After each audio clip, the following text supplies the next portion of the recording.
পরের ঘরের পিঠা খেতে লাগে মিঠা। ছোটবেলা যখন অন্যের ঘরে মানে চাচিদের বাড়িতে পিঠা বানানো হতো, তখন কিন্তু আমরা ওই বাড়িতে একটু বেশি ঘোরাঘুরি করতাম, যে চাচিরা বা চাচাতো ভাই বোনরা ডাক দিয়ে আমাদেরকে পিঠা খেতে দিবে। তো পিঠা কিন্তু সব সময় খেতে মজা লাগে, আর পিঠা কিন্তু এমন কোনো লোক নাই যে মজা করে খায় না।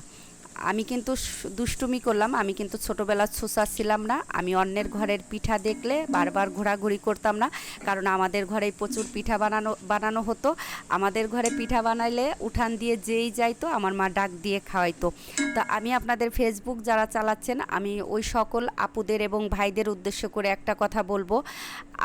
এই পিঠা খাওয়ার মতো করেই কিন্তু আমরা ফেসবুকে যেরকম একটা পোস্ট করি, ওই পোস্টটা করার সাথে সাথেই কিন্তু সব পোস্টগুলোই সবার আপনাদের উঠানে চলে যায়।